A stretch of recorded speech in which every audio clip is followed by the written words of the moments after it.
Hello everyone, welcome back to my channel. In this video, we will go over how to change primary market on Shopify desktop. So let's begin. First, what we need to do is open the Shopify and go to the dashboard.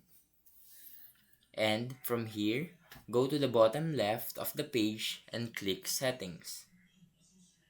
Now, when you click settings, this will let you into this page.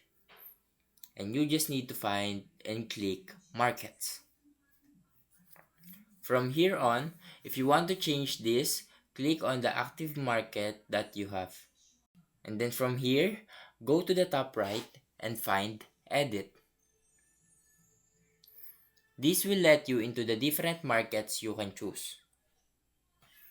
Here, click on the market that you want, and after that, click save. After that, you now successfully change the primary market on your Shopify. And that's everything for this video. If it helped, please leave a like and subscribe.